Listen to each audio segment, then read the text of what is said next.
भोला महतो ने पहली स्त्री के मर जाने के बाद दूसरी सगाई की तो उसके लड़के रघु के लिए बुरे दिन आ गए। रघु की उम्र उस समय केवल 10 वर्ष की थी। चैन से गांव में गुल्ली डंडा खेलता फिरता था। मां के आते ही चक्की में जुटना पड़ा। पन्ना रूपवती स्त्री थी और रूप और गर्व में चोली दामन का नाता है। वह अपने हाथों से कोई काम न करती। गोबर रघु निकालता, बैलों को सानी रघु देता, रघु ही जूठे बर्तन मांजता। भोला की आंखें कुछ ऐसी फिरी कि उसे अब रघु में सब बुराइयां ही बुराइयां नजर आती। पन्ना की बातों को वह प्राचीन मर्यादानुसार आंखें बंद करके मान लेता था। रघु की शिकायतों की जरा परवाह न करता। नतीजा ये हुआ कि रघु ने शिकायत करना ही छोड़ दिया। किसके सामने रोए? बाप ही नहीं, सारा गांव उसका दुश्मन था। बड़ा जिद्दी लड़का है, पन्ना को तो कुछ समझता ही नहीं। बेचारी उसका दुलार करती है, खिलाती पिलाती है, यह उसी का फल है। दूसरी औरत होती तो निबाह न होता। वह तो कहो, पन्ना इतनी सीधी सादी है कि निबाह होता जाता है। सबल की शिकायतें सब सुनते हैं, निर्बल की फरियाद भी कोई नहीं सुनता। रघु का हृदय मां की ओर से दिन दिन फटता जाता था। यहाँ तक कि 8 साल गुजर गए और एक दिन भोला के नाम भी मृत्यु का संदेश आ पहुंचा। पन्ना के 4 बच्चे थे, 3 बेटे और 1 बेटी। इतना बड़ा खर्च और कमाने वाला कोई नहीं। रघु अब क्यों बात पूछने लगा? यह मानी हुई बात थी। अपनी स्त्री लाएगा और अलग रहेगा। स्त्री आकर और भी आग लगाएगी। पन्ना को चारों ओर अंधेरा ही अंधेरा दिखाई देता था। पर कुछ भी हो, वह रघु की आश्रित बनकर घर में न रहेगी। जिस घर में उसने जिस लौंडे को अपना गुलाम समझा, उसका मुंह न ताकेगी। वह सुंदर थी, अवस्था अभी कुछ ऐसी ज्यादा न थी। जवानी अपनी पूरी बहार पर थी। क्या वह कोई दूसरा घर नहीं कर सकती? यही न होगा, लोग हंसेंगे। भला से उसकी बिरादरी में क्या ऐसा होता नहीं? ब्राह्मण ठाकुर थोड़ी ही थी कि नाक कट जाएगी। ये तो उन्हीं ऊंची जातों में होता है कि घर में चाहे जो कुछ करो, बाहर पर्दा ढका रहे। वह तो संसार को दिखाकर दूसरा घर कर सकती है, फिर वह रघु की दबेल बनकर क्यों रहे? भोला को मरे 1 महीना गुजर चुका था। संध्या हो गई थी। पन्ना इसी चिंता में पड़ी हुई थी कि सहसा उसे ख्याल आया, लड़के घर में नहीं हैं। ये बैलों के लौटने की बेला है, कहीं कोई लड़का उनके नीचे न आ जाए। अब द्वार पर कौन है जो उनकी देखभाल करेगा? रघु को मेरे लड़के फूटी आंखों नहीं भाते, कभी हंसकर नहीं बोलता। घर से बाहर निकली तो देखा रघु सामने झोपड़े में बैठा ऊख की गाड़ियां बना रहा है। लड़के उसे घेरे खड़े हैं और छोटी लड़की उसकी गर्दन में हाथ डाले उसकी पीठ पर सवार होने की चेष्टा कर रही है। पन्ना को अपनी आंखों पर विश्वास न आया। आज तो यह नई बात है। शायद दुनिया को दिखाता है कि मैं अपने भाइयों को कितना चाहता हूँ और मन में छुरी रखी हुई है। घात मिले तो जान ही ले ले। काला सांप है। काला सांप कठोर स्वर में बोली, तुम सब के सब वहां क्या करते हो? घर में आओ, सांझ की बेला है, गुरु आते होंगे। रघु ने विनीत नेत्रों से देखकर कहा, मैं तो हूं ही काकी, डर किस बात का है? बड़ा लड़का केदार बोला, काकी, रघु दादा ने हमारे लिए 2 गाड़ियां बना दी हैं। ये देख, एक पर हम और खूनू बैठेंगे, दूसरी पर लक्ष्मण और जुनिया। दादा दोनों गाड़ियां खींचेंगे। ये कहकर वह एक कोने से 2 छोटी छोटी गाड़ियां निकाल लाया। 4 पहिए लगे थे। बैठने के लिए तख्ते और रोक के लिए दोनों तरफ बाजू थे। पन्ना ने आश्चर्य से पूछा, ये गाड़ियां किसने बनाई? केदार ने चिढ़कर कहा, रघु दादा ने बनाई हैं। और किसने? भगत के घर से बसूला और रुखानी मांग लाए और चटपट बना दी। खूब दौड़ती हैं काकी। बैठ खुन्नू, मैं खींचूं। खुन्नू गाड़ी में बैठ गया। केदार खींचने लगा। चर शोर हुआ, मानो गाड़ी भी इस खेल में लड़कों के साथ शरीक है। लक्ष्मण ने दूसरी गाड़ी में बैठकर कहा, दादा खींचो। रघु ने जुनिया को भी गाड़ी में बिठा दिया और गाड़ी खींचता हुआ दौड़ा। तीनों लड़के तालियां बजाने लगे। पन्ना चकित नेत्रों से ये दृश्य देख रही थी और सोच रही थी कि यह वही रघु है या कोई और। थोड़ी देर के बाद दोनों गाड़ियां लौटी। लड़के घर में जाकर इस यात्रा के अनुभव बयान करने लगे। कितने खुश थे सब, मानो हवाई जहाज पर बैठ आए हों। खुन्नू ने कहा, काकी सब पेड़ दौड़ रहे थे। लक्ष्मण बोला, और बछिया कैसी भागी? सब की सब दौड़ी। केदार ने कहा, काकी, रघु दादा दोनों गाड़ियां एक साथ खींच ले जाते हैं। जुनिया सबसे छोटी थी, उसकी व्यंजना शक्ति उछल कूद और नेत्रों तक परिमित थी, तालियां बजा बजा कर नाच रही थी। खुन्नू ने कहा, अब हमारे घर गाय भी आ जाएगी काकी। रघु दादा ने गिरधारी से कहा है कि हमें एक गाय ला दो। गिरधारी बोला, कल लाऊंगा। केदार बोला, 3 सेर दूध देती है काकी, खूब दूध पिएंगे। इतने में रघु भी अंदर आ गया। पन्ना ने अवहेलना की दृष्टि से देखकर पूछा, क्यों रघु, तुमने गिरधारी से कोई गाय मांगी है? रघु ने क्षमा प्रार्थना के भाव से कहा, हाँ मांगी तो है, कल लावेगा। पन्ना ने कहा, रुपए किसके घर से आएंगे, ये भी सोचा है? रघु बोला, सब सोच लिया है काकी, मेरी यह मुहर नहीं है। इसके 25 रुपये मिल रहे हैं, 5 रुपये बछिया के मुजरा दे दूंगा, बस गाय अपनी हो जाएगी। पन्ना सन्नाटे में आ गई। अब उसका अविश्वासी मन भी रघु के प्रेम और सज्जनता को अस्वीकार न कर सका। बोली, मुहर को क्यों बेचे देते हो? गाय की अभी कौन जल्दी है? हाथ में पैसे हो जाए तो ले लेना। सुना सुना गला अच्छा न लगेगा। इतने दिनों गाय नहीं रही तो क्या लड़के नहीं जिए? रघु दार्शनिक भाव से बोला, बच्चों के खाने पीने के यही दिन है काकी। इस उम्र में न खाया तो फिर क्या खाएंगे? मुहर पहनना मुझे अच्छा भी नहीं मालूम होता। लोग समझते होंगे कि बाप तो मर गया, इसे मुहर पहनने की सूझी है। भोला महतो गाय की चिंता ही में चल बसे। न रुपये आए और न गाय मिली, मजबूर थे। रघु ने ये समस्या कितनी सुगमता से हल कर दी। आज जीवन में पहली बार पन्ना को रघु पर विश्वास आया। बोली, जब गहना ही बेचना है तो अपनी मुहर क्यों बेचोगे? मेरी हंसली ले लेना। रघु ने कहा, नहीं काकी, वह तुम्हारे गले में बहुत अच्छी लगती है। मर्दों को क्या, मुहर पहने या न पहने। पन्ना बोली, चल, मैं बूढ़ी हुई, अब हंसली पहनकर क्या करना है? तू अभी लड़का है, तेरा गला अच्छा न लगेगा। रघु मुस्करा कर बोला, तुम अभी से कैसे बूढ़ी हो गई? गांव में है कौन तुम्हारे बराबर? रघु की सरल आलोचना ने पन्ना को लज्जित कर दिया। उसके रूखे मुरझाए मुख पर प्रसन्नता की लाली दौड़ गई। 5 साल गुजर गए। रघु सा मेहनती, ईमानदार, बात का धनी दूसरा किसान गांव में न था। पन्ना की इच्छा के बिना कोई काम न करता। उसकी उम्र अब 23 साल की हो गई थी।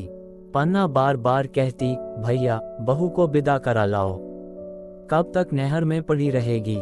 सब लोग मुझी को बदनाम करते हैं कि यही बहू को नहीं आने देती, मगर रघु टाल देता था। कहता कि अभी जल्दी क्या है? उसे अपनी स्त्री के रंग ढंग का कुछ परिचय दूसरों से मिल चुका था। ऐसी औरत को घर में लाकर वह अपनी शांति में बाधा नहीं डालना चाहता था। आखिर एक दिन पन्ना ने जिद करके कहा, तो तुम न लाओगे? रघु बोला, कह दिया कि अभी कोई जल्दी नहीं। पन्ना ने कहा, तुम्हारे लिए जल्दी न होगी, मेरे लिए तो जल्दी है। मैं आज आदमी भेजती हूँ। रघु ने चेतावनी देते हुए कहा, पछताओगी काकी, उसका मिजाज अच्छा नहीं है। पन्ना ने कहा, तुम्हारी बला से, जब मैं उससे बोलूंगी ही नहीं तो क्या हवा से लड़ेगी? रोटियां तो बना लेगी, मुझसे भीतर बाहर का सारा काम नहीं होता, मैं आज बुलाए लेती हूँ। रघु बोला, बुलाना चाहती हो बुला लो, मगर फिर यह न कहना कि यह महरिया को ठीक नहीं करता, उसका गुलाम हो गया। पन्ना बोली, न कहूंगी, जाकर 2 साड़ियां और मिठाई ले आ। तीसरे दिन मुलिया मायके से आ गई। दरवाजे पर नगाड़े बजे, शहनाइयों की मधुर ध्वनि आकाश में गूंजने लगी। मुंह दिखावे की रस्म अदा हुई। वह इस मरुभूमि में निर्मल जलधारा थी। गेहुआ रंग था, बड़ी बड़ी नोकीली पलकें, कपोलों पर हल्की सुख, आंखों में प्रबल आकर्षण। रघु उसे देखते ही मंत्रमुग्ध हो गया। प्रातः काल पानी का घड़ा लेकर चलती, तब उसका गेहुआ रंग प्रभात की सुनहरी किरणों से कुंदन हो जाता, मानो उषा अपनी सारी सुगंध, सारा विकास और उन्माद लिए मुस्कराती चली जाती हो। मुलिया मायके से ही जली भुनी आई थी। मेरा शौहर छाती फाड़कर काम करे और पन्ना रानी बनी बैठी रहें, उसके लड़के रईसजादे बने घूमे। मुलिया से यह बर्दाश्त न होगा। वह किसी की गुलामी न करेगी। अपने लड़के तो अपने होते ही नहीं, भाई किसके होते हैं? जब तक पर नहीं निकलते हैं, रघु को घेरे हुए हैं। ज्यों ही जरा सयाने हुए पर झाड़ कर निकल जाएंगे, बात भी ना पूछेंगे। एक दिन उसने रघु से कहा, तुम्हें इस तरह गुलामी करनी हो तो करो, मुझसे न होगी। रघु बोला, तो फिर क्या करें, तू ही बता। लड़के तो अभी घर का काम करने लायक भी नहीं हैं। मुलिया ने कहा, लड़के रावत के हैं, कुछ तुम्हारे नहीं हैं। यही पन्ना है जो तुम्हें दाने दाने को तरसाती थी। सब सुन चुकी हूँ, मैं लौली बनकर न रहूंगी। रुपये पैसे का मुझे हिसाब नहीं मिलता। न जाने तुम क्या लाते हो और वह क्या करती है। तुम समझते हो रुपये घर ही में तो हैं, मगर देख लेना तुम्हें जो एक फूटी कौड़ी भी मिले। रघु बोला, रुपये पैसे तेरे हाथ में देने लगूं तो दुनिया क्या कहेगी, ये तो सोच। मुलिया ने कहा, दुनिया जो चाहे कहे, दुनिया के हाथों बिकी नहीं हूं। देख लेना भाड़ लीप कर हाथ काला ही रहेगा। फिर तुम अपने भाइयों के लिए मरो, मैं क्यों मरूं? रघु ने कुछ जवाब न दिया। उसे जिस बात का भय था वह इतनी जल्द से रा पड़ी। अब अगर उसने बहुत तत्थो थम्भो किया तो साल 6 महीने और काम चलेगा। बस आगे ये डोंगा चलता नजर नहीं आता। बकरे की माँ कब तक खैर मनाएगी। एक दिन पन्ना ने महुए का सुखावन डाला। बरसात शुरू हो गई थी। बखार में अनाज गीला हो रहा था। मुलिया से बोली, बहू जरा देखती रहना, मैं तालाब से नहाऊं। मुलिया ने लापरवाही से कहा, मुझे नींद आ रही है, तुम बैठकर देखो। एक दिन न नहाओगी तो क्या होगा। पन्ना ने साड़ी उतार कर रख दी, नहाने न गई। मुलिया का वार खाली गया। कई दिन के बाद एक शाम को पन्ना धान रोप कर लौटी। अंधेरा हो गया था। दिन भर की भूखी थी। आशा थी बहू ने रोटी बना रखी होगी, मगर देखा तो यहाँ चूल्हा ठंडा पड़ा हुआ था और बच्चे मारे भूख के तड़प रहे थे। पन्ना ने आहिस्ते से पूछा, आज अभी चूल्हा नहीं जला? केदार ने कहा, आज दोपहर को भी चूल्हा नहीं जला काकी। भाभी ने कुछ बनाया ही नहीं। पन्ना ने पूछा, तो तुम लोगों ने खाया क्या? केदार बोला, कुछ नहीं, रात की रोटियां थी, खुन्नू और लक्ष्मण ने खाई। मैंने सत्तू खा लिया। पन्ना ने कहा, और बहू? केदार बोला, वह पड़ी सो रही है, कुछ नहीं खाया। पन्ना ने उसी वक्त चूल्हा जलाया और खाना बनाने बैठ गई। आटा गूंथती थी और रोती थी। क्या नसीब है। दिन भर खेत में जली, घर आई तो चूल्हे के सामने जलना पड़ा। केदार का 14वां साल था। भाभी के रंग ढंग देखकर सारी स्थिति समझ रहा था। बोला, काकी भाभी अब तुम्हारे साथ रहना नहीं चाहती। पन्ना ने चौंक कर पूछा, क्या कुछ कहती थी? केदार बोला, कहती कुछ नहीं थी, मगर है उसके मन में यही बात। फिर तुम क्यों नहीं उसे छोड़ देती? जैसे चाहे रहे, हमारा भी भगवान है। पन्ना ने दांतों से जीभ दबाकर कहा, चुप, मेरे सामने ऐसी बात भूलकर भी न कहना। रघु तुम्हारा भाई नहीं, तुम्हारा बाप है। मुलिया से कभी बोलोगे तो समझ लेना, जहर खा लूंगी। दशहरे का त्योहार आया। इस गांव से कोस भर एक पुरवे में मेला लगता था। गांव के सब लड़के मेला देखने चले। पन्ना भी लड़कों के साथ चलने को तैयार हुई, मगर पैसे कहां से आए? कुंजी तो मुलिया के पास थी। रघु ने आकर मुलिया से कहा, लड़के मेले जा रहे हैं, सबों को 2-2 पैसे दे दो। मुलिया ने त्योरियां चढ़ाकर कहा, पैसे घर में नहीं हैं। रघु ने पूछा, अभी तो तिलहन बिका था, क्या इतनी जल्दी रुपए उठ गए? मुलिया बोली, हाँ उठ गए। रघु ने कहा, कहाँ उठ गए? जरा सुनून, आज त्योहार के दिन लड़के मेला देखने न जाएंगे। मुलिया बोली, अपनी काकी से कहो पैसे निकालें, गाड़कर क्या करेंगी? खूंटी पर कुंजी लटक रही थी। रघु ने कुंजी उतारी और चाहा कि संदूक खोले कि मुलिया ने उसका हाथ पकड़ लिया और बोली, कुंजी मुझे दे दो, नहीं तो ठीक न होगा। खाने पहनने को भी चाहिए, कागज किताब को भी चाहिए, उस पर मेला देखने को भी चाहिए। हमारी कमाई इसलिए नहीं है कि दूसरे खाएं और मूंछों पर ताव दें।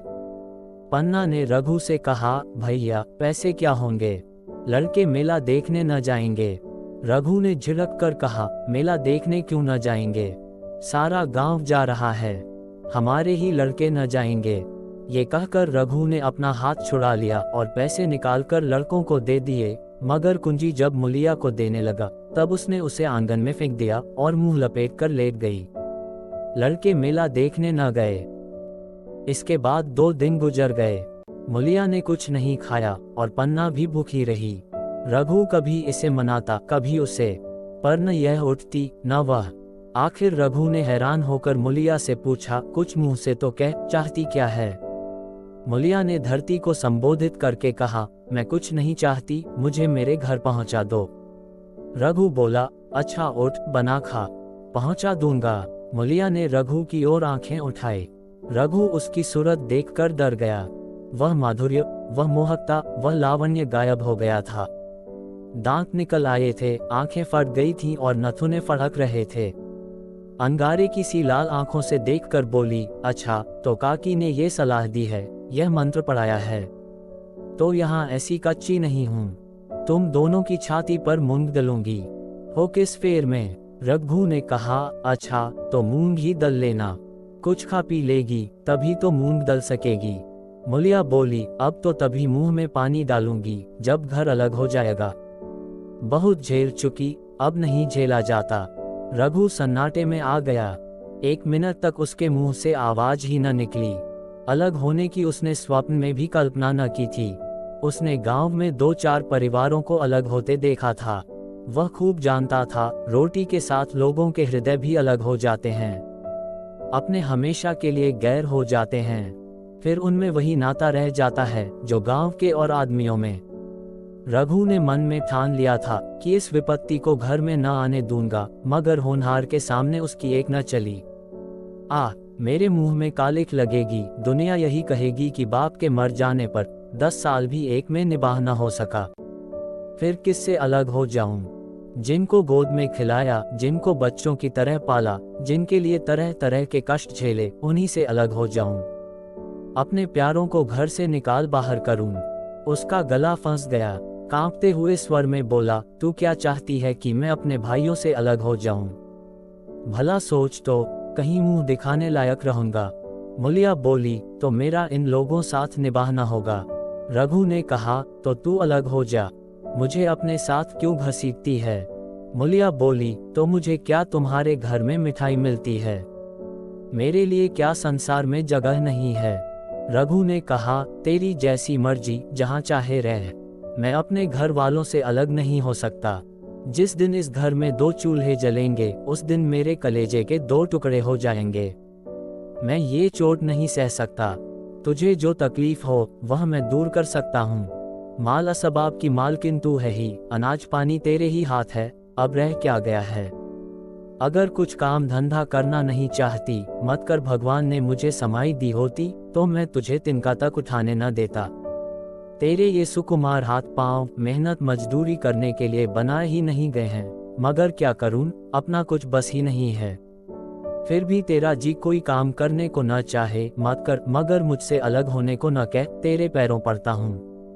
मुलिया ने सिर से आंचल खिसकाया और जरा समीप आकर बोली, मैं काम करने से नहीं डरती, न बैठे बैठे खाना चाहती हूँ, मगर मुझसे किसी की धौंस नहीं सही जाती।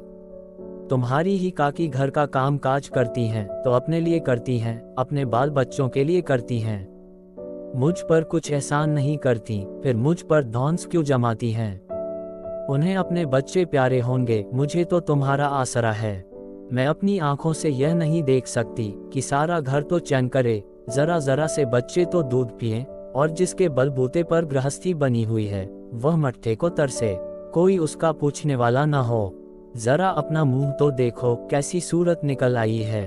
औरों के तो 4 बरस में अपने पट्टे तैयार हो जाएंगे, तुम तो 10 साल में खाट पर पड़ जाओगे। बैठ जाओ, खड़े क्यों हो? क्या मार कर भागोगे?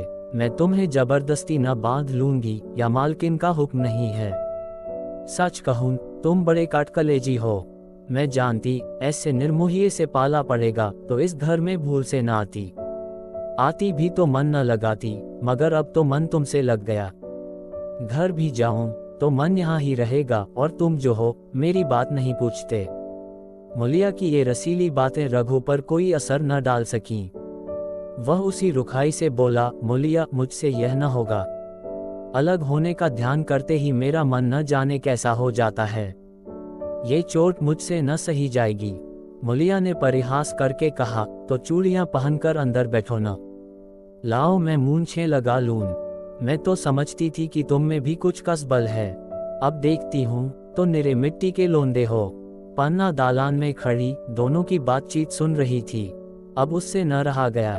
सामने आकर रघु से बोली, जब वह अलग होने पर तुली हुई है, फिर तुम क्यों उसे जबरदस्ती मिलाए रखना चाहते हो? तुम उसे लेकर रहो, हमारे भगवान मालिक हैं। जब महतो मर गए थे और कहीं पत्ती की भी छांव न थी, जब उस वक्त भगवान ने निभा दिया, तो अब क्या डर? अब तो भगवान की दया से तीनों लड़के सयाने हो गए हैं, अब कोई चिंता नहीं। रघु ने आंसू भरी आंखों से पन्ना को देखकर कहा, काकी तू भी पागल हो गई है क्या? जानती नहीं, 2 रोटियां होते ही 2 मन हो जाते हैं। पन्ना बोली, जब वह मानती ही नहीं तब तुम क्या करोगे? भगवान की मर्जी होगी तो कोई क्या करेगा। प्रारब्ध में जितने दिन एक साथ रहना लिखा था उतने दिन रहे। अब उसकी यही मर्जी है तो यही सही। तुमने मेरे बाल बच्चों के लिए जो कुछ किया वह भूल नहीं सकती। तुमने इनके सिर हाथ न रखा होता तो आज इनकी न जाने क्या गति होती, न जाने किसके द्वार पर ठोकरें खाते होते, न जाने कहां कहां भीख मांगते फिरते। तुम्हारा जस मरते दम तक गाऊंगी। अगर मेरी खाल तुम्हारे जूते बनाने के काम आए तो खुशी से दे दूं। चाहे तुमसे अलग हो जाऊं, पर जिस घड़ी पुकारोगे कुत्ते की तरह दौड़ी आऊंगी। ये भूल कर भी न सोचना कि तुमसे अलग होकर मैं तुम्हारा बुरा चेलूंगी। जिस दिन तुम्हारा अनभल मेरे मन में आएगा उसी दिन विष खाकर मर जाऊंगी। भगवान करे तुम दूधों नहाओ पूतों फलों। मरते दम तक यही असीस मेरे रोए रोए से निकलती रहेगी, और अगर लड़के भी अपने बाप के हैं तो मरते दम तक तुम्हारा पोस मानेंगे। ये कहकर पन्ना रोती हुई वहां से चली गई। रघु वही मूर्ति की तरह बैठा रहा। आसमान की ओर टकटकी लगी थी और आंखों से आंसू बह रहे थे। पन्ना की बातें सुनकर मुलिया समझ गई कि अपने पौ 12 हैं। चटपट उठी, घर में झाड़ू लगाई, चूल्हा जलाया और कुएं से पानी लाने चली। उसकी टेक पूरी हो गई थी।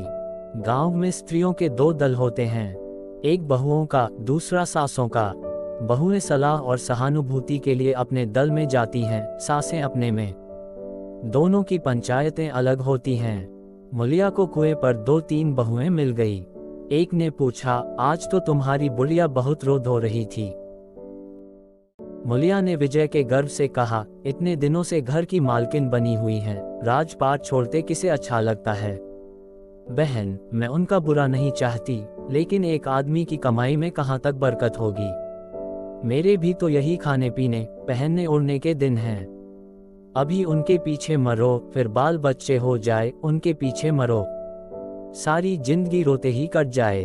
एक बहू ने कहा, बुढ़िया यही चाहती है कि यह सब जन्म भर लौड़ी बनी रहें, मोटा झोटा खाएं और पड़ी रहें।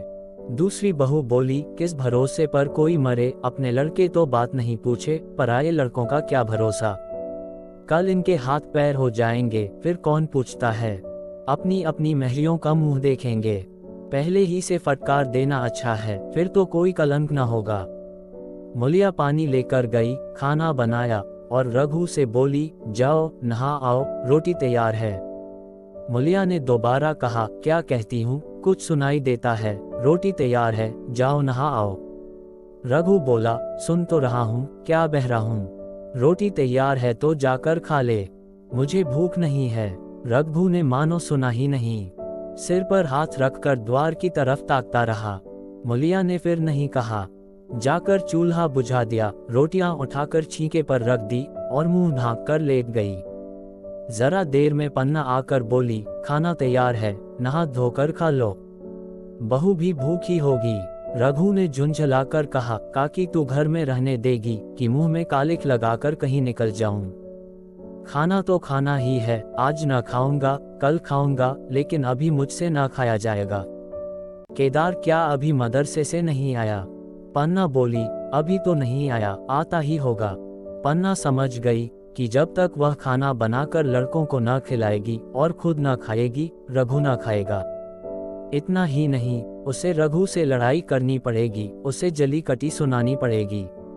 उसे ये दिखाना पड़ेगा कि मैं ही उससे अलग होना चाहती हूँ, नहीं तो वह इसी चिंता में घुल घुल कर प्राण दे देगा। ये सोचकर उसने अलग चूल्हा जलाया और खाना बनाने लगी। इतने में केदार और खुन्नू मदरसे से आ गए। पन्ना ने कहा, आओ बेटा, खा लो, रोटी तैयार है। केदार ने पूछा, भैया को भी बुला लूं न? पन्ना, तुम आकर खा लो, उसकी रोटी बहू ने अलग बनाई है। खुन्नू बोला, जाकर भैया से पूछना हूँ। पन्ना ने कहा, जब उनका जी चाहेगा खाएंगे, तू बैठकर खा, तुझे इन बातों से क्या मतलब? जिसका जी चाहेगा खाएगा, जिसका जी न चाहेगा न खाएगा। जब वह और उसकी बीवी अलग रहने पर तुले हैं तो कौन मनाए? केदार ने पूछा, तो क्यों अम्मा जी, क्या हम अलग घर में रहेंगे? पन्ना बोली, उनका जी चाहे एक घर में रहें, जी चाहे आंगन में दीवार डाल लें। खुन्नू ने दरवाजे पर आकर झांका, सामने फूस की झोपड़ी थी, वहीं खाट पर पड़ा रघु नारियल पी रहा था। खुन्नू ने कहा, भैया अभी नारियल लिए बैठे हैं। पन्ना बोली, जब जी चाहेगा खाएंगे। केदार ने कहा, भैया ने भाभी को डांटा नहीं? मुलिया अपनी कोठरी में पड़ी सुन रही थी। बाहर आकर बोली, भैया ने तो नहीं डांटा, अब तुम आकर डांटो। केदार के चेहरे का रंग उड़ गया, फिर जबान न खोली। तीनों लड़कों ने खाना खाया और बाहर निकले। लू चलने लगी थी। आम के बाग में गांव के लड़के लड़कियां हवा से गिरे हुए आम चुन रहे थे। केदार ने कहा, आज हम भी आम चुनने चलें, खूब आम गिर रहे हैं। खुन्नू बोला, दादा जो बैठे हैं। लक्ष्मण ने कहा, मैं न जाऊंगा, दादा घुड़केंगे। केदार बोला, वह तो अब अलग हो गए। लक्ष्मण ने कहा, तो अब हमको कोई मारेगा तब भी दादा न बोलेंगे। केदार बोला, वाह, तब क्यों न बोलेंगे। रघु ने तीनों लड़कों को दरवाजे पर खड़े देखा, पर कुछ बोला नहीं। पहले तो वह घर के बाहर निकलते ही उन्हें डांट बैठता था, पर आज वह मूर्ति के समान निश्चल बैठा रहा। अब लड़कों को कुछ साहस हुआ, कुछ दूर और आगे बढ़े। रघु अब भी न बोला, कैसे बोले? वह सोच रहा था, काकी ने लड़कों को खिला पिला दिया, मुझसे पूछा तक नहीं। क्या उसकी आंखों पर भी पर्दा पड़ गया है? अगर मैंने लड़कों को पुकारा और वह न आए तो मैं उनको मार पीट तो न सकूंगा। लू में सब मारे मारे फिरेंगे, कहीं बीमार न पड़ जाए। उसका दिल महसूस कर रह जाता था, लेकिन मुंह से कुछ कह न सकता था। लड़कों ने देखा कि यह बिल्कुल नहीं बोलते तो निर्भय होकर चल पड़े। सहसा मुलिया ने आकर कहा, अब तो उठोगे कि अब भी नहीं? जिनके नाम पर फाका कर रहे हो, उन्होंने मजे से लड़कों को खिलाया और आप खाया, अब आराम से सो रही हैं। मोर पिया बात ना पूछे, मोर सुहागिन नाव। एक बार भी तो मुंह से ना फुटा कि चलो भैया खा लो। रघु को इस समय मर्मांतक पीड़ा हो रही थी। मुलिया के इन कठोर शब्दों ने घाव पर नमक छिड़क दिया।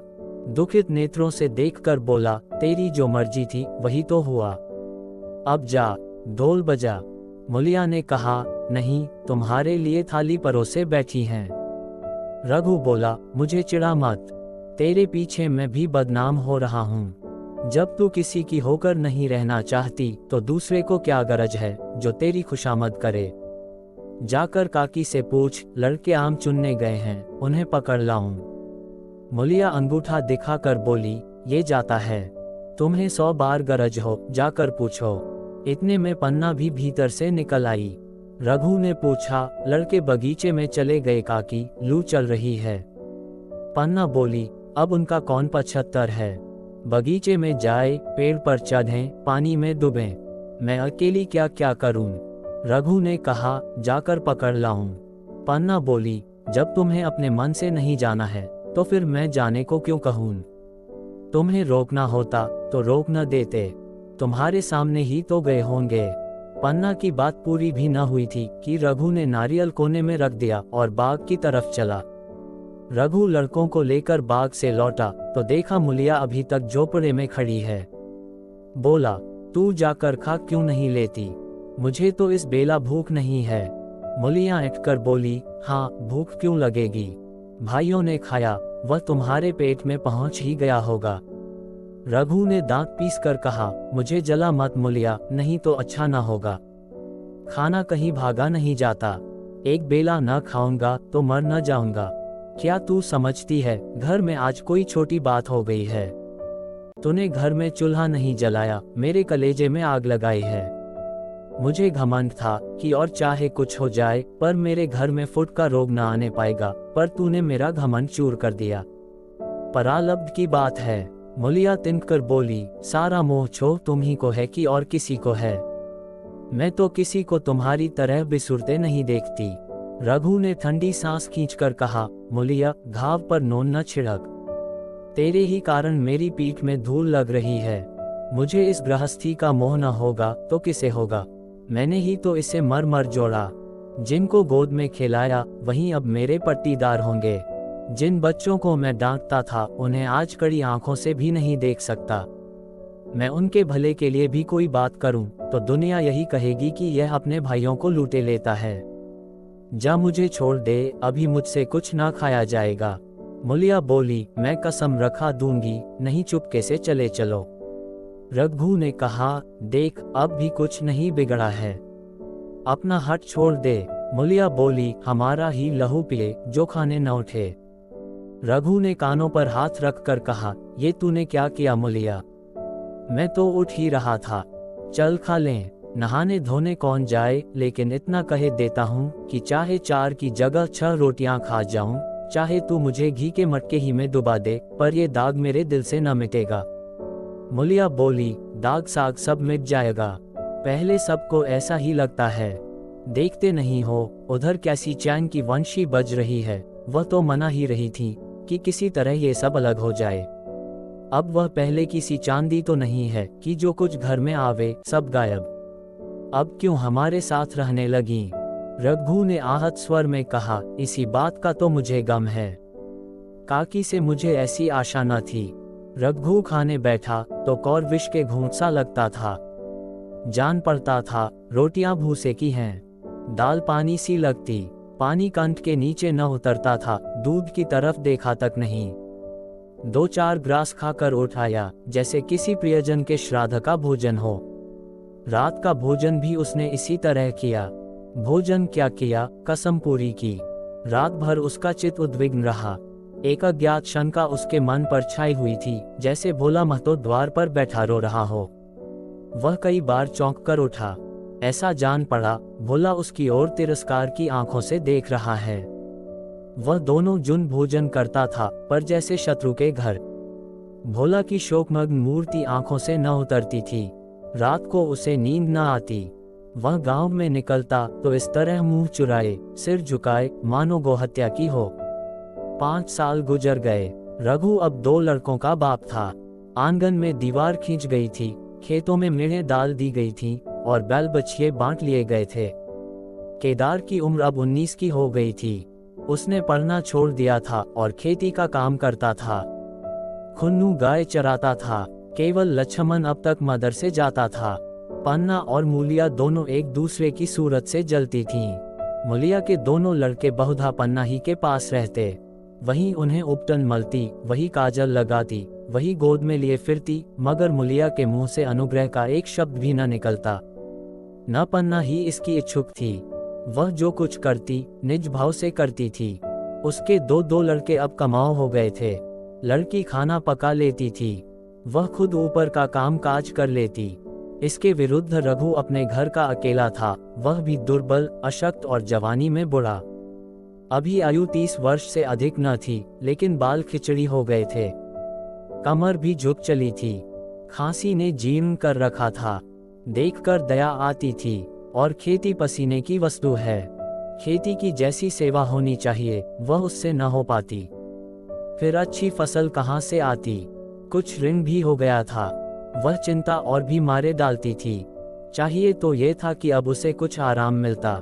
इतने दिनों के निरंतर परिश्रम के बाद सिर का बोझ कुछ हल्का होता, लेकिन मूलिया की स्वार्थपरता और अदूरदर्शिता ने लहराती हुई खेती उजाड़ दी। अगर सब एक साथ रहते तो वह अब तक पेंशन पा जाता, मजे में द्वार पर बैठा हुआ नारियल पीता। भाई काम करते, वह सलाह देता। महतो बना फिरता, कहीं किसी के झगड़े चुकाता, कहीं साधु संतों की सेवा करता। वह अवसर हाथ से निकल गया। अब तो चिंता भार दिन दिन बढ़ता जाता था। आखिर उसे धीमा धीमा ज्वर रहने लगा। हृदय शूल, चिंता, कड़ा परिश्रम और अभाव का यही पुरस्कार है। पहले कुछ परवाह न की, समझा आप ही आप अच्छा हो जाएगा, मगर कमजोरी बढ़ने लगी तो दवा की फिक्र हुई। जिसने जो बता दिया खा लिया, डॉक्टरों और वैद्यों के पास जाने का सामर्थ्य कहाँ। और सामर्थ्य भी होती तो रुपये खर्च कर देने के सिवा और नतीजा ही क्या था। जीर्ण ज्वर की औषधि आराम और पुष्टिकारक भोजन है। न वह बसंत मालती का सेवन कर सकता था और न आराम से बैठकर बलवर्धक भोजन कर सकता था। कमजोरी बढ़ती ही गई। पन्ना को अवसर मिलता तो वह आकर उसे तसल्ली देती, लेकिन उसके लड़के अब रघु से बात भी न करते थे। दवा दारू तो क्या करते, उसका और मजाक उड़ाते। भैया समझते थे कि हम लोगों से अलग होकर सोने और ईंट रख लेंगे। भाभी भी समझती थी सोने से लग जाऊंगी। अब देखें कौन पूछता है। सिसक सिसक कर न मरे तो कह देना। बहुत हाय हाय भी अच्छी नहीं होती। आदमी उतना काम करे जितना हो सके, यह नहीं कि रुपये के लिए जान दे दे। पन्ना कहती, रघु बेचारे का कौन दोष है। केदार कहता, चल मैं खूब समझता हूँ। भैया की जगह में होता तो डंडे से बात करता। मजाल थी कि औरत यूं जिद करती। ये सब भैया की चाल थी, सब सधी बधी बात थी। आखिर एक दिन रघु का टिमटिमाता हुआ जीवन दीपक बुझ गया। मौत ने सारी चिंताओं का अंत कर दिया। अंत समय उसने केदार को बुलाया था, पर केदार को ऊख में पानी देना था। डरा कहीं दवा के लिए न भेज दें। बहाना बना दिया। मुलिया का जीवन अंधकार में हो गया। जिस भूमि पर उसने मंसूबों की दीवार खड़ी की थी वह नीचे से खिसक गई थी।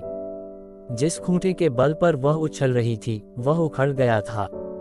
गांव वालों ने कहना शुरू किया, ईश्वर ने कैसा तत्काल दंड दिया। बेचारी मारे लाज के अपने दोनों बच्चों को लिए रोया करती। गांव में किसी को मुंह दिखाने का साहस न होता। प्रत्येक प्राणी उससे ये कहता हुआ मालूम होता था, मारे घमंड के धरती पर पांव न रखती थी। आखिर सजा मिल गई कि नहीं। अब इस घर में कैसे निर्वाह होगा। वह किसके सहारे रहेगी, किसके बल पर खेती होगी। बेचारा रघु बीमार था, दुर्बल था, पर जब तक जीता रहा अपना काम करता रहा। मारे कमजोरी के कभी कभी सिर पकड़कर बैठ जाता और जरा दम लेकर फिर हाथ चलाने लगता था। सारी खेती तहस नहस हो रही थी, उसे कौन संभालेगा। अनाज की डांठें खलिहान में पड़ी थी, ऊख अलग सूख रही थी। वह अकेली क्या क्या करेगी। फिर सिंचाई अकेले आदमी का तो काम नहीं। 3-3 मजदूरों को कहां से लाए। गांव में मजदूर थे ही कितने। आदमियों के लिए खींचातानी हो रही थी। क्या करे क्या न करे। इस तरह 13 दिन बीत गए। क्रियाकर्म से छुट्टी मिली। दूसरे ही दिन सवेरे मुलिया ने दोनों बालकों को गोद में उठाया और अनाज मानने चली। खलिहान में पहुंचकर उसने एक को तो पेड़ के नीचे घास के नर्म बिस्तर पर सुला दिया और दूसरे को वहीं बैठाकर अनाज मानने लगी। बैलों को हाँकती थी और रोती थी। क्या इसीलिए भगवान ने उसको जन्म दिया था। देखते देखते क्या से क्या हो गया। इन्हीं दिनों पिछले साल भी अनाज मान आ गया था। वह रघु के लिए लोटे में शरबत और मटर की घुनघनी लेकर आई थी। आज कोई उसके न आगे है न पीछे, लेकिन किसी की लौड़ी तो नहीं हूं। उसे अलग होने का अब भी पछतावा न था। एकाएक छोटे बच्चे का रोना सुनकर उसने उधर ताका तो बड़ा लड़का उसे चुमकार कर कह रहा था, भैया चुप रहो चुप रहो। धीरे धीरे उसके मुंह पर हाथ फेरता था और चुप कराने के लिए विकल था। जब बच्चा किसी तरह न चुप न हुआ तो वह खुद उसके पास लेट गया और उसे छाती से लगाकर प्यार करने लगा। मगर जब ये प्रयत्न भी सफल न हुआ तो वह भी रोने लगा। उसी समय पन्ना दौड़ी आई और छोटे बालक को गोद में उठाकर प्यार करती हुई बोली, लड़कों को मुझे क्यों न दे आई बहू। हाय हाय बेचारा धरती पर पड़ा लौट रहा है। जब मैं मर जाऊं तो जो चाहे करना, अभी तो जीती हूं। अलग हो जाने से बच्चे तो नहीं अलग हो गए। मुलिया ने कहा, तुम्हें भी तो छुट्टी नहीं थी अम्मा, क्या करती। पन्ना बोली, तो तुझे यहाँ आने की ऐसी क्या जल्दी थी। डांट मानर न जाती। 3-3 लड़के तो हैं और किस दिन काम आएंगे। केदार तो कल ही मानने को कह रहा था, पर मैंने कहा पहले ऊख में पानी दे लो, फिर आज मानना। मरवाई तो 10 दिन बाद भी हो सकती है। ऊख की सिंचाई न हुई तो सूख जाएगी। कल से पानी चढ़ा हुआ है, परसों तक खेत पर जाएगा, तब मरवाई हो जाएगी। तुझे विश्वास न आएगा, जब से भैया मरे हैं केदार को बड़ी चिंता हो गई है। दिन में 100 बार पूछता है, भाभी बहुत रोती तो नहीं है? देख, लड़के भूखे तो नहीं हैं। कोई लड़का रोता है तो दौड़ा आता है, देख अम्मा क्या हुआ, बच्चा क्यों रोता है? कल रोकर बोला, अम्मा मैं जानता कि भैया इतनी जल्दी चले जाएंगे तो उनकी कुछ सेवा कर लेता। कहाँ जगह जगह उठता था, अब देखती हो पहर रात से उठकर काम में लग जाता है। खुन्नू कल जरा सा बोला, पहले हम अपनी ऊख में पानी दे लेंगे, तब भैया की ऊख में देंगे। इस पर केदार ने ऐसा डांटा कि खुन्नू के मुंह से फिर बात न निकली। बोला, कैसी तुम्हारी और कैसी हमारी ऊख? भैया ने जिला न लिया होता तो आज या तो मर गए होते या कहीं भीख मांगते होते। आज तुम बड़े ऊख वाले बने हो। यह उन्हीं का पुण्य प्रताप है कि आज भले आदमी बने बैठे हो। परसों रोटी खाने को बुलाने गई तो मडैया में बैठा रो रहा था। पूछा, क्यों रोता है? तो बोला, अम्मा भैया इसी अलग्योजा के दुख से मर गए, नहीं अभी उनकी उम्र ही क्या थी। यह उस वक्त न सूझा, नहीं उनसे क्यों बिगाड़ करते। ये कहकर पन्ना ने मुलिया की ओर संकेतपूर्ण दृष्टि से देखकर कहा, तुम्हें वह अलग न रहने देगा बहू। कहता है, भैया हमारे लिए मर गए तो हम भी उनके बाल बच्चों के लिए मर जाएंगे। मुलिया की आंखों से आंसू जारी थे। पन्ना की बातों में आज सच्ची वेदना, सच्ची सांत्वना, सच्ची चिंता भरी हुई थी। मुलिया का मन कभी उसकी ओर इतना आकर्षित न हुआ था। जिनसे उसे व्यंग्य और प्रतिकार का भय था, वे इतने दयाल, इतने शुभेच्छु हो गए थे। आज पहली बार उसे अपनी स्वार्थपरता पर लज्जा आई। पहली बार आत्मा ने अलग्योजे पर धिक्कारा। इस घटना को हुए 5 साल गुजर गए। पन्ना आज बूढ़ी हो गई है। केदार घर का मालिक है, मुलिया घर की मालकिन है। खुन्नू और लक्ष्मण के विवाह हो चुके हैं, मगर केदार अभी तक कंवारा है। कहता है, मैं विवाह न करूंगा। कई जगहों से बातचीत हुई, कई सगाइयां आईं, पर उसने हामी न भरी। पन्ना ने कंपे लगाए, जाल फैलाए, पर वह न फंसा। कहता, औरतों से कौन सुख। महरिया घर में आई और आदमी का मिजाज बदला। फिर जो कुछ है वह महरिया है। माँ बाप, भाई बंधु सब पर आए हैं। जब भैया जैसे आदमी का मिजाज बदल गया तो फिर दूसरों की क्या गिनती। 2 लड़के भगवान के दिए हैं, और क्या चाहिए। बिना ब्याह किए बेटे मिल गए, इससे बढ़कर और क्या होगा। जिसे अपना समझो वह अपना है, जिसे गैर समझो वह गैर है। एक दिन पन्ना ने कहा, तेरा वंश कैसे चलेगा? केदार बोला, मेरा वंश तो चल रहा है। दोनों लड़कों को अपना ही समझता हूँ। पन्ना बोली, समझने ही पर है तो तू मुलिया को भी अपनी महलिया समझता होगा। केदार ने झेपते हुए कहा, तुम तो गाली देती हो अम्मा।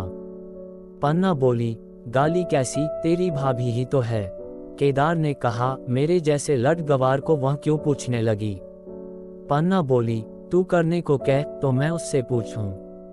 केदार ने कहा, नहीं मेरी अम्मा कहीं रोने गाने न लगे। पन्ना बोली, तेरा मन हो तो मैं बातों बातों में उसके मन की थाह लूं। केदार ने कहा, मैं नहीं जानता, जो चाहे कर। पन्ना केदार के मन की बात समझ गई। लड़के का दिल मुलिया पर आया हुआ है, पर संकोच और भय के मारे कुछ नहीं कहता। उसी दिन उसने मुलिया से कहा, क्या करूं बहू, मन की लालसा मन में ही रह जाती है। केदार का घर भी बस जाता तो मैं निश्चिंत हो जाती। मुलिया ने कहा, वह तो करने को ही नहीं कहते। पन्ना बोली, कहता है, ऐसी औरत मिले जो घर में मेल से रहे तो कर लें। मुलिया ने कहा, ऐसी औरत कहाँ मिलेगी, कहीं ढूंढो। पन्ना बोली, मैंने तो ढूंढ लिया है। मुलिया ने आश्चर्य से पूछा, सच, किस गांव की है?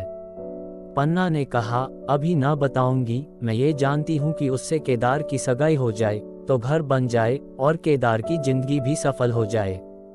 न जाने लड़की मानेगी कि नहीं। मुलिया बोली, मानेगी क्यों नहीं अम्मा, ऐसा सुंदर कमाओ सुशील वर और कहाँ मिला जाता है। उस जन्म का कोई साधु महात्मा है, नहीं तो लड़ाई झगड़े के डर से कौन बिन ब्याह रहता है। कहाँ रहती है, मैं जाकर उसे मना लाऊंगी। पन्ना ने कहा, तू चाहे तो उसे मना ले, तेरे ही ऊपर है। मुलिया बोली, मैं आज ही चली जाऊंगी अम्मा, उसके पैरों पड़कर मना लाऊंगी। पन्ना ने कहा, बता दून, वह तू ही है। मुलिया लजाकर बोली, तुम तो अम्मा जी गाली देती हो। पन्ना ने कहा, गाली कैसी, देवर ही तो है। मुलिया बोली, मुझ जैसी बुढ़िया को वह क्यों पूछेंगे। पन्ना ने कहा, वह तुझी पर दांव लगाए बैठा है, तेरे सिवा कोई और उसे भाती ही नहीं। डर के मारे कहता नहीं, पर उसके मन की बात मैं जानती हूँ। वैधव्य के शौक से मुरझाया हुआ मुलिया का पीत बदन कमल की भांति अरुण हो उठा। 10 वर्षों में जो कुछ खोया था, वह इसी एक क्षण में मानो ब्याज के साथ मिल गया। वही लावण्य, वही विकास, वही आकर्षण, वही लोच।